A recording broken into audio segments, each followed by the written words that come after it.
আসসালামু আলাইকুম। কেমন আছো তোমরা সবাই? আশা করি ভালো আছো। আল্লাহর রহমতে আমিও ভালো আছি। চলো আজকে দুপুরে কি রান্না করলাম সেটাই তোমাদের সাথে শেয়ার করব। এখানে নিয়ে নিয়েছি 2.5 কেজি ওজনের একটা ব্রয়লার মুরগি।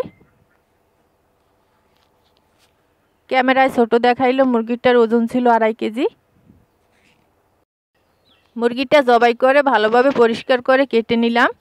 সাথে নিয়ে নিলাম মান কচু, আমাদের বরিশালের ভাষায় এটাকে সাহেব কচু বলে।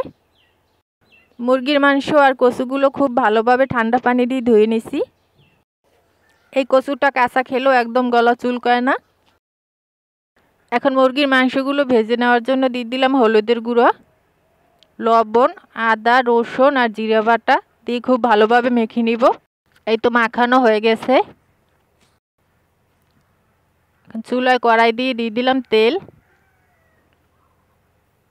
দিয়ে মেখে রাখা মাংসগুলো দিয়ে দিলাম।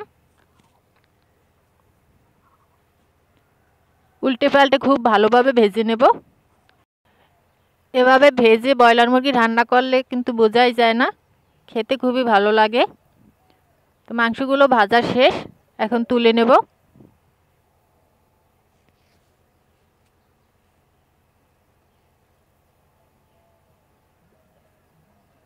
মাংসগুলো উঠিয়ে আমি বাকি মাংসগুলো ভেজে নেব।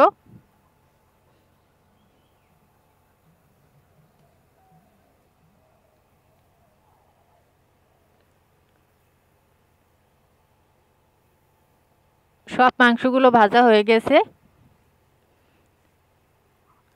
আবারও চুলায় কড়াই বসাই দিলাম, দিয়ে দিলাম সয়াবিন তেল, পেঁয়াজ কুচি, গোটা গরম মশলা, আদা, রসুন আর জিরা বাটা,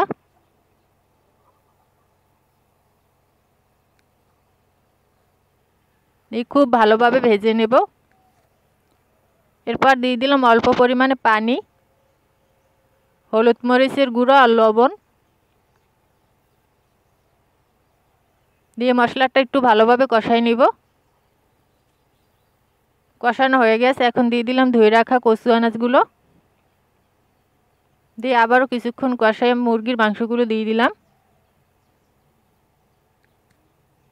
কষানো হয়ে গেছে, এখন দিয়ে দিলাম পরিমাণ মতো ঝোল, কয়েকটা কাঁচামরিচ, কিছুক্ষণ ফুটিয়ে নামাই নিব। এই তো মুরগির মাংস রান্না হয়ে গেছে। উপর দিয়ে দিলাম ভাজা জিরার গুঁড়ো। আজকে মাংস রান্নাটা কেমন হয়েছে নিশ্চয়ই কমেন্ট করে জানাবা। গরম ভাতের সাথে খেতে কিন্তু দারুণ মজা ছিল। আজকের ভিডিও এই পর্যন্তই। সবাই ভালো থেকো, সুস্থ থেকো। খোদা হাফেজ।